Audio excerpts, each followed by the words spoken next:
Hello বন্ধুরা, তোমার সকলকে স্বাগতম তোমাদের চ্যানেল ডাব্লিউবি প্রাইভেট টিউশনে। আজকের এই ভিডিওতে আমরা রায়ামার্টিন প্রশ্নবিচিত্রা 2025 সপ্তম শ্রেণীর ইতিহাস বিষয়ে যে তোমাদের প্রথম ইউনিট টেস্টের জন্য 3 নম্বরের স্কুল রয়েছে 260 নম্বর পেজে। তো এই প্রশ্নপত্রের সম্পূর্ণ উত্তর নিয়ে আজকের এই ভিডিওতে আমরা আলোচনা করব। তো চলো ভিডিও শুরু করা যাক। একের দাগে বলছে, নিচের প্রশ্নগুলি নির্দেশ মতো উত্তর দাও, যে কোনো 4টি। 1 সঠিক উত্তরটি নির্বাচন করো। বিক্রমশীল মহাবিহার প্রতিষ্ঠা করেন ধর্মপাল। অপশন নাম্বার বি সঠিক উত্তর হবে। 2 বলছে বাক্যটি ভুল না ঠিক লেখো। বলছে ভাগীরথী ও মেঘনা নদীর মধ্যবর্তী এলাকা বরেন্দ্র নামে পরিচিত, এটা ভুল হবে। 3 নম্বর প্রশ্ন, শূন্যস্থান পূরণ করো।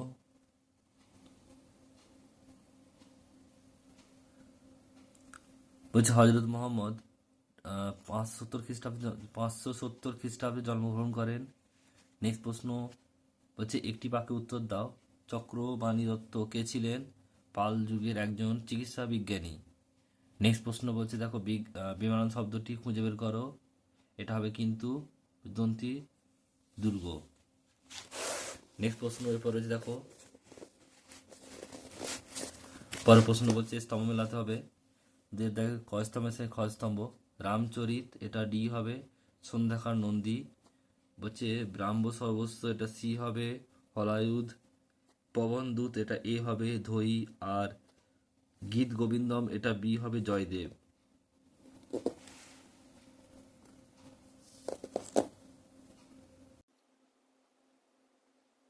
তিনের দাগের একের প্রশ্ন বলছে ত্রিশক্তি সংগ্রাম কি? দেখো রয়েছে উত্তর এখানে।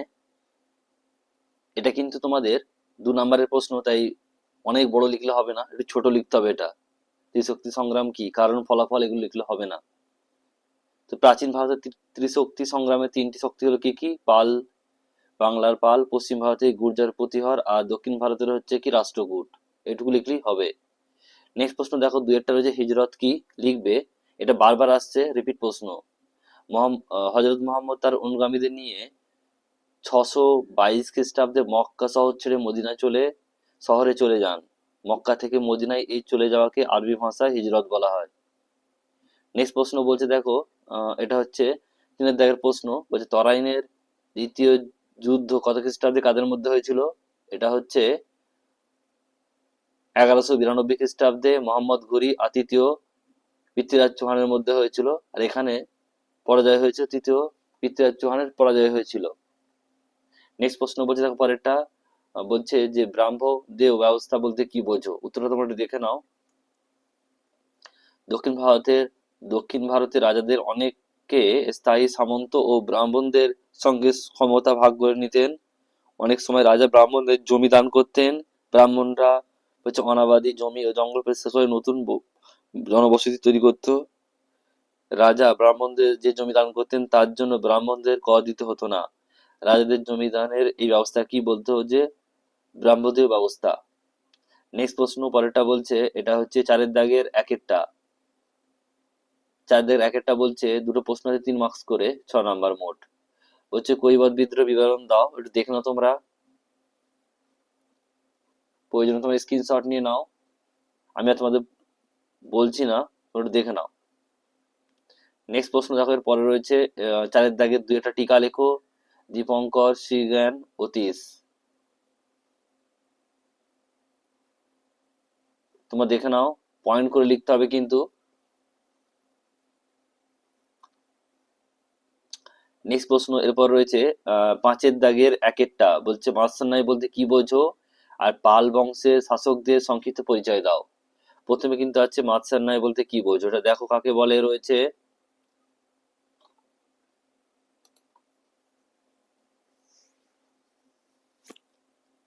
নেক্সট প্রশ্ন পরেরটা বলছে, এরপর পরের প্রশ্ন রয়েছে দেখো, ও সঙ্গী রয়েছে পাল বংশের শাসকদের সংক্ষিপ্ত পরিচয় দাও। এটা লিখবে এখান থেকে এইটুকু। নেক্সট প্রশ্ন 5 দাগের 2টা বলছে, দুটো প্রশ্ন আছে এখানে, যে নালন্দা মহাবিহারের পরিচয় দাও। আর ওর সঙ্গে রয়েছে পাল শাসনকালে বাংলা ও বিহারের শিক্ষা সংস্কৃতি বর্ণনা দাও।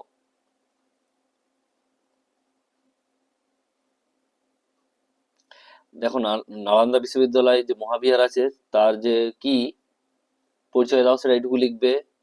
আর ওর সঙ্গে যে রয়েছে পাল শাসকদের বাংলা ও বিহার শিক্ষা সংস্কৃতির বিবরণ দাও, বর্ণনা দাও, এটা লিখবে এখান থেকে এইটুকু। নেক্সট প্রশ্ন পরেরটা বলছে, এবং শেষ প্রশ্ন শশাঙ্কের 5-3 বলছে শশাঙ্কের কৃতিত্ব শশাঙ্কের কৃতিত্ব আলোচনা করো, এটুকু দেখে নাও তোমরা।